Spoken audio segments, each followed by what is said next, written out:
Namaskar and welcome to Indian Diplomacy, show on Doordarshan, India's national broadcaster, about Indian foreign policy, India's international relations, and India's involvement in a variety of groupings that help to maintain balance, stability, and prosperity in the world. Viewers, in this episode, we are taking up the evolution of the Quad grouping, the Quadrilateral Security Dialogue as it was called, involving India, Japan, United States, and Australia, and how the Quad has come to a stage of maturation today, and what are the reasons behind it, and where is the Quad headed. This is the focus of the discussion, and to take us through this journey, I have a special guest. Let me introduce you to her, Gaurie Dwivedi.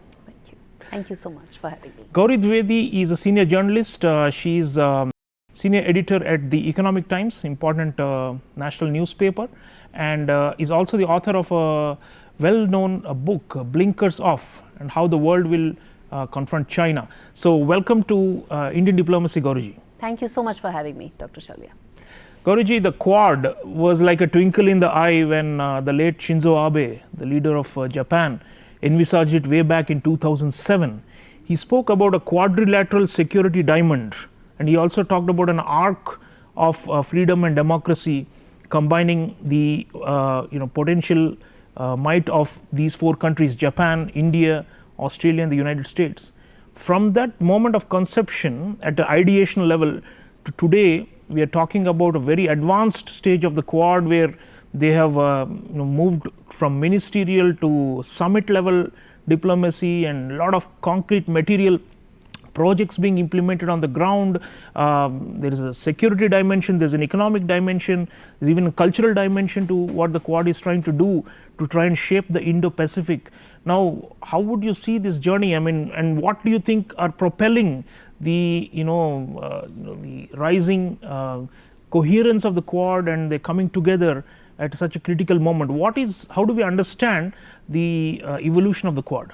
I think even late Shinzo Abe would not have been able to imagine that so fast the journey to the summit level would be achieved as it has in the second phase of Quad, or Quad 2.0 as you would call it, since 2017 when it was revived. But it's been a journey with its fair share of bumps for Quad, I would say. When it started in 2007, it was itself after tsunami. They changed it to have some sort of an broad network for tackling climate change and a few of those areas. But from 2007, in its earlier avatar, Quad did face resistance and hesitation from most of the member countries, and the reason for that was they did not want to upset the growing ties that all these countries had with China, both India as well as Australia. Yeah, backed out. Yeah, yes, they did, and which is why it petered out completely in 2008. But in its present form, the revival has been in the last 5-6 years, since 2017, because of now the acceptance of all the four countries at their individual level, at the national level, as well as at a global level, that China is a concern, China is a big threat, and no nation is now in a position, not even America, to tackle that threat individually on their own. They need to have a framework of like-minded countries, which is why Quad is now making the kind of progress it is. And I'm glad that it's also now aiming to address most of the concerns that countries in this region have, Indo-Pacific, not just focus only on a defense level threat that China poses, but on many levels, from maritime to cyber to technology, climate change, and we'll cover all of that in this discussion.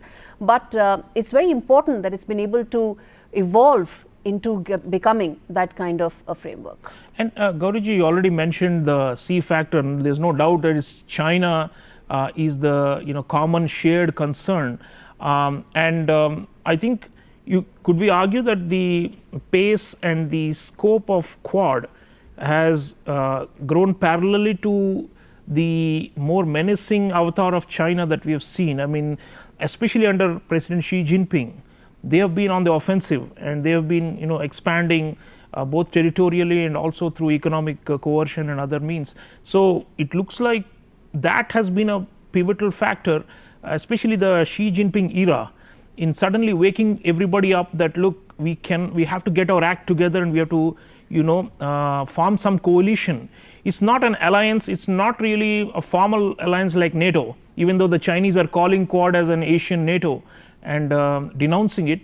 But don't you think that's the fundamental change that's happened? I mean, Xi Jinping coming in and pressing all firing all cylinders, pressing all accelerators, and in return it's one of those Newton's laws of motion, isn't it? For every action there's an opposite reaction. It looks like the region has realized that they need to react to this. Absolutely. China's wolf warrior diplomacy under Xi Jinping has been one of the key factors in Quad member countries escalating their collective response. You're right, it's not a NATO, it's not a formal grouping, it is just a broad network of countries coming together with a shared concern around China. And China's acts have been on many fronts, whether it is the maritime threat that it poses to the entire Indo-Pacific region, whether it is using its civil coast guard and turning it into almost like a parallel naval outfit to terrorize some of the smaller countries in the region, or it is about taking trade to a completely different level in terms of weaponizing it, what it did against Australia during COVID. All those acts did force these member nations to come up with a collective response, and that response is on multiple levels. And I believe that China's continued aggression is the reason why NATO, why Quad will continue to evolve and continue to find newer ways to tackle the Chinese threat in the region. It has already stepped up on many fronts, from space to cyber, as I said, to several other domains, climate change. It will continue to do so, probably more in technology, because that's a domain that will become even more important as one sees the semiconductor wars that are taking place between India and China. I see technology becoming the backbone of Quad countries going forward. Yeah, so viewers, what Gaurie Dwivedi is saying is that there is a multi-dimensional challenge posed by China, and therefore Quad naturally also has a multi-dimensional agenda which is being formed. But of course, it's not only limited to China, but certainly that's one of the propelling factors for the Quad becoming stronger. Viewers, the 2023 Quad Summit was held in Hiroshima, Japan. And I'd like you to listen to a few highlights of what the leaders of the 4 countries mentioned at the Quad Summit, and then continue the discussion. Let's hear them. Standing together for an open, stable, secure and prosperous Indo-Pacific region. A region where sovereignty is respected and all countries, large and small, benefit from a regional balance that keeps the peace. Respect for the leadership of regional institutions including ASEAN, the Pacific Island Forum and the Indian Ocean Rim Association is central to our approach. And our vision statement that we will release tonight sets out the principles for our engagement in the region. Through the Quad's positive, practical agenda, we are taking action to address shared challenges. साझा प्रयासों से हम free, open और inclusive Indo Pacific के हमारे vision को practical dimension दे रहे हैं.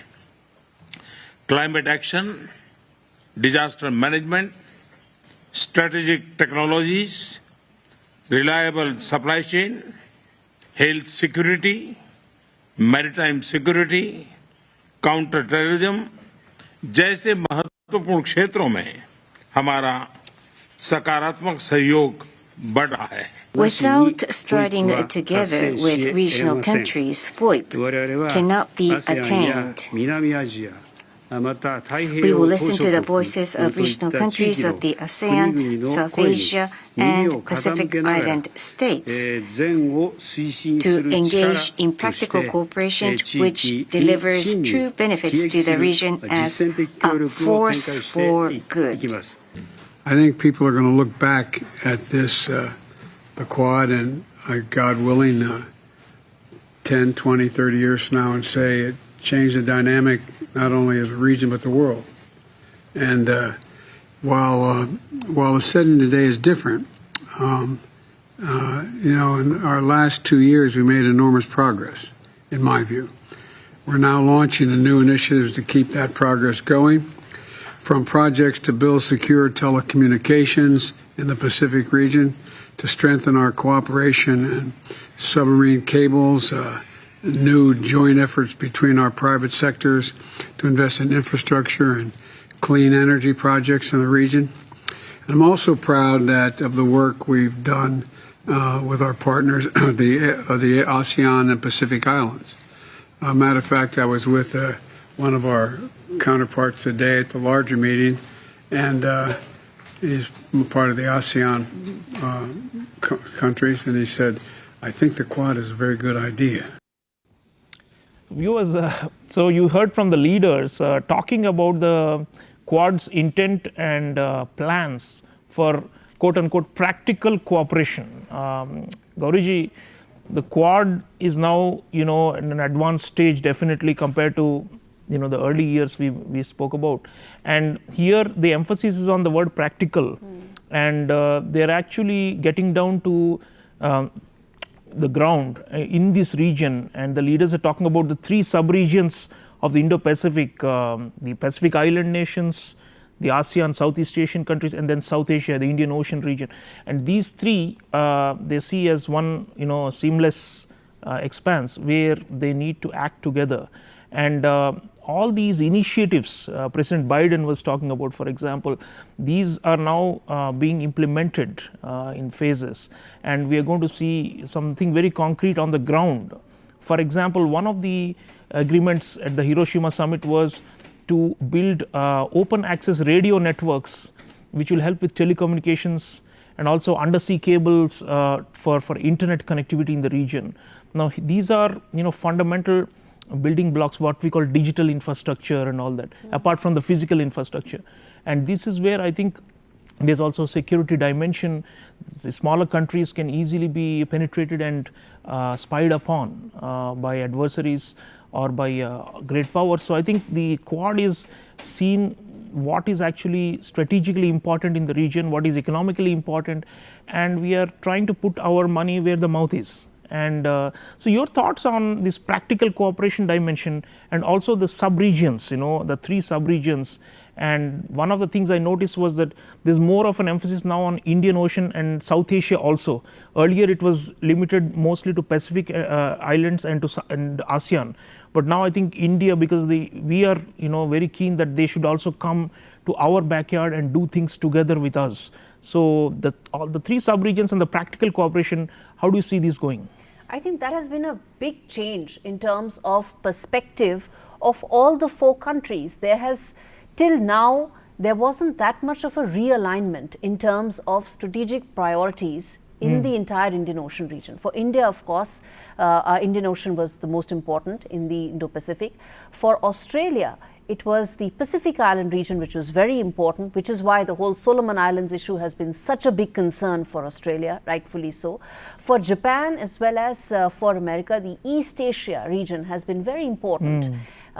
So now there is a meeting of minds amongst the 4 member nations that the entire Indo-Pacific needs to be seen in its entirety. We cannot block it into parts or subparts, because Chinese threat exists from Seychelles all the way till Solomon Islands. We need to be cognizant of the Chinese threat in the entire region and some of the other challenges in the region that are coming up, whether it's climate change or disaster recovery or even health for that matter. Yes. And I think health is a phenomenal change that the Quad has now woken up to. It has revamped the vaccine program that it had earlier into a larger health issue and a larger health program, which is very important because there will be new viruses that will come up and countries will need assistance in terms of their response.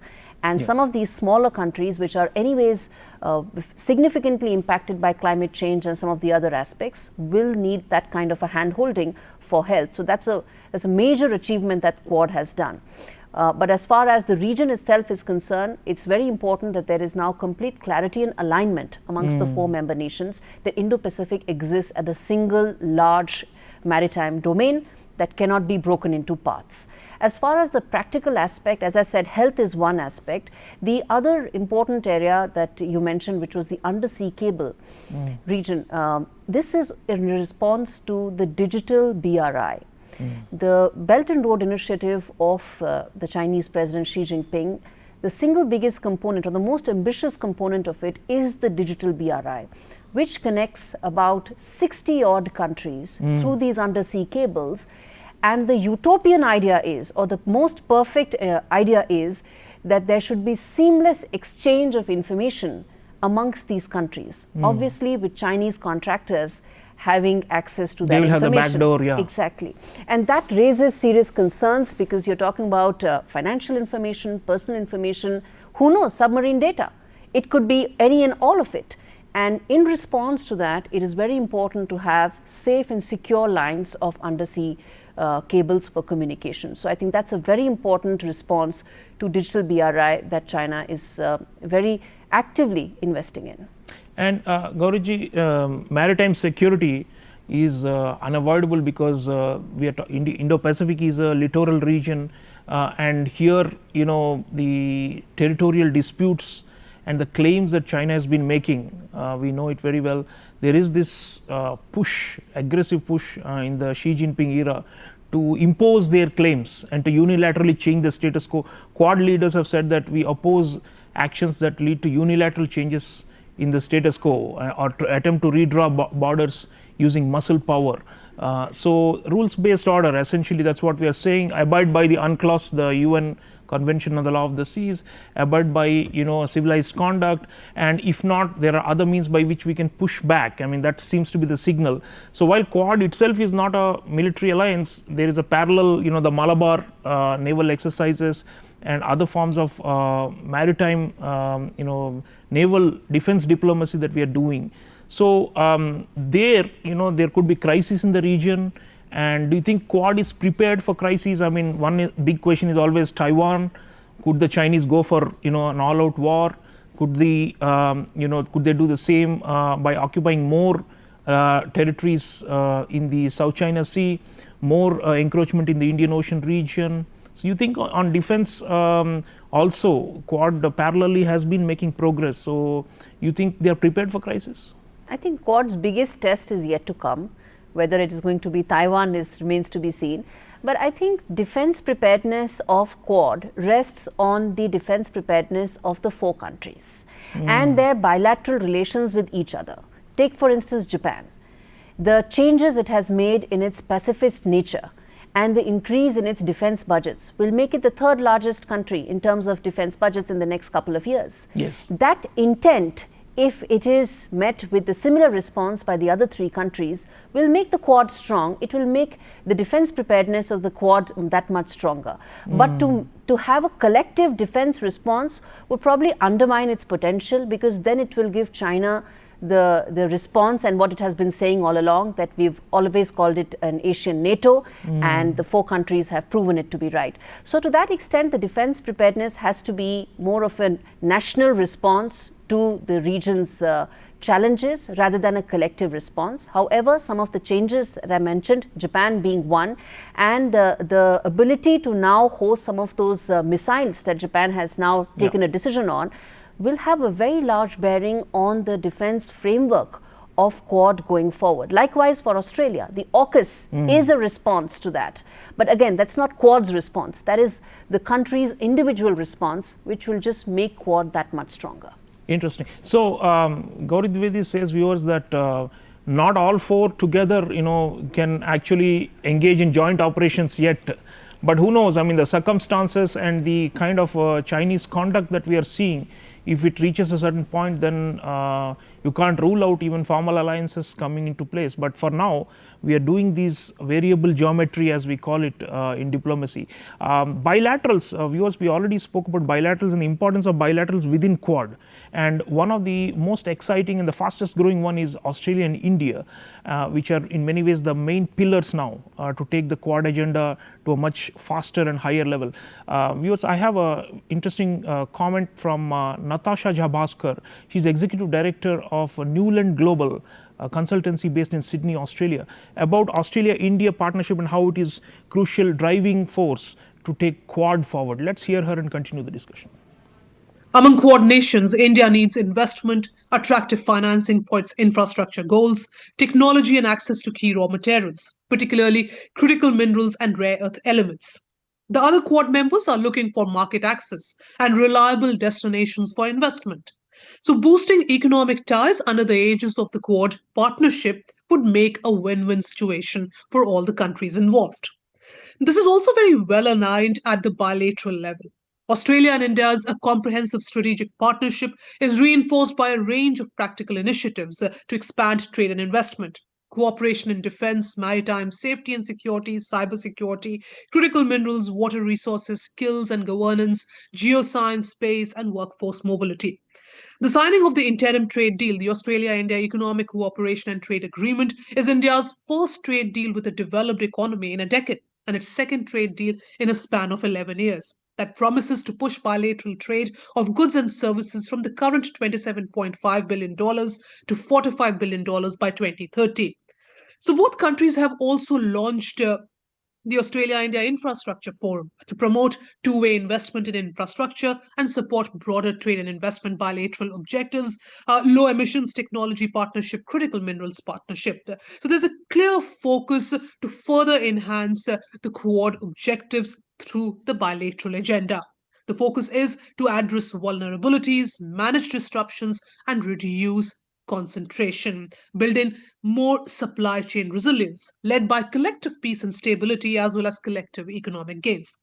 What it categorically asks for is the four Quad members must also be flexible and prepare for fast-moving global developments. That calls for seamless collaboration among them.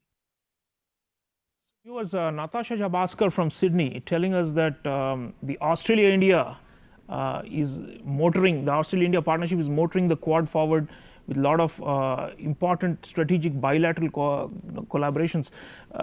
Gauriji, Australia-India has been one of the fastest growing, as we have been saying, and initially it was Japan-India, but now we say it's Australia-India. But if you look at India's major bilateral dyads within Quad, we are pretty strong with all three, and we have 2+2 dialogues, yes, foreign and defense ministers with all three. Yes.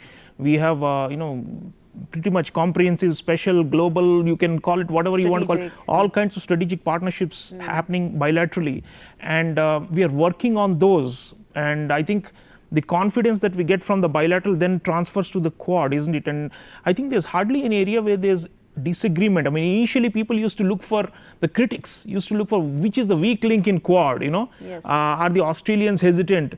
Are the Indians hesitant? Are the Americans, can they be relied upon? Will they commit to the Pacific, or will they run away when it comes to confronting China? There are all these speculation as to which is the weak link. But lately, if you see the kind of commitment all are making, it just suggests that there is no longer a need to dwell on the weak link theories, but rather to focus on the bilaterals and strengthening them, like you said, and which then gives impetus for the quadrilateral. Yes, indeed. And I agree with Natasha on terms of the economic partnerships that are being forged, though I feel that there is still a lot of room for improvement and going ahead. I mean, if you just take the Australia-India trade, it's $34 billion and it's expected to become $50 billion by 2026-27. So yes, there is still a lot of room for improvement. The trade pact that has been signed is definitely a huge step forward. And let me just point out one thing in terms of how the trade pact between India and Australia has a direct bearing on the role that India now plays in terms of Quad. And I'll tell you why. The trade pact is supposed to be, or is perceived to be, in favor of India. Some of the most important exports of Australia, which is dairy, walnuts, have been excluded because of India's concerns around its farmers.